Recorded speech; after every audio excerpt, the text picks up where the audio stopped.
അപ്രതീക്ഷിതമായിട്ട് അവർക്ക് നേരെ ആക്രമണം ഉണ്ടാകുമ്പോൾ അവർക്ക് ദേഹാസ്വാസ്ഥ്യം വരാം, സ്ത്രീ എന്ന തരത്തിലുള്ള പ്രത്യേക തരത്തിലുള്ള അസുഖങ്ങൾ ഉണ്ടാവാം, അവരുടെ കഴുത്തിന് പരിക്ക് പറ്റിയിട്ടുണ്ട്, അവർ കൈകൊണ്ട് വേദന കൊണ്ട് സഹിക്കാൻ വയ്യാതെ നടക്കുന്നുണ്ട്, അവരതിനിടയിൽ CMനെ ഫോൺ ചെയ്യുന്നുണ്ട്, അവരുടെ അസ്വസ്ഥത നിങ്ങൾക്ക് മനസ്സിലാക്കാൻ പറ്റുന്നില്ലെന്നാണ്.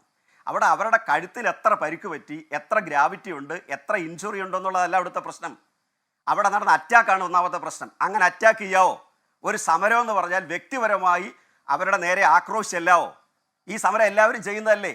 വ്യക്തിപരമായി അവരുടെ വീട്ടിലെ ഏതെങ്കിലും പ്രശ്നത്തിൻ്റെ പേരിലാണോ നമ്മൾ സമരം നടത്തുന്നത്? അതോ പൊതുസ്ഥാപനത്തിലുള്ള ഇഷ്യൂവിൻ്റെ പേരിലാണോ സമരം നടത്തുന്നത്? അതിനെ അങ്ങനെ കാണുന്നതല്ലേ മാധ്യമധർമ്മം? രണ്ടാമത്തെ കാര്യം, ഇവിടെ അദ്ദേഹം ആക്ഷേപിച്ചത് മന്ത്രി ആംബുലൻസിൽ പോയില്ല, മന്ത്രി അങ്ങനെ പോയി, എന്തെല്ലാം ആക്ഷേപങ്ങൾ അവിടെ നടത്തിയവിടുന്നുണ്ട്, എന്തെല്ലാം കഥകൾ അവിടെ ഉണ്ടാക്കി വെച്ചത്. മന്ത്രി 2 ദിവസം ICUവിലും മറ്റ് ചികിത്സാ സൗകര്യത്തിൻ്റെ ഭാഗമായി അവിടെ ലഭ്യമായ ചികിത്സ ഉപയോഗിച്ചുകൊണ്ട് അവർക്ക് അടിയന്തരമായിട്ട് തിരുവനന്തപുരത്ത് പോയേ പറ്റൂ. അതിൻ്റെ ഭാഗമായിട്ട് തുടർന്നുള്ള ചികിത്സ മെഡിക്കൽ കോളേജിൽ ഉറപ്പുവരുത്തുന്നു. അവർ യാത്ര ചെയ്യുന്നു. അവർ ആംബുലൻസിൽ കിടന്നു പോയാലേ അംഗീകരിക്കൂ. ഇനി ആംബുലൻസിൽ കിടന്നു പോയാൽ അവരെ ഏതൊക്കെ നടിയായിട്ടാണ് നിങ്ങൾ പറയാൻ പോകുന്നത്? നിങ്ങളുടെ സഹയാത്രികരായിട്ടുള്ള ആളുകളെല്ലാം ഇപ്പോൾ അവരെ ഓസ്കാർ കിട്ടുന്ന നടിയായിട്ട് മാറ്റിയല്ലോ.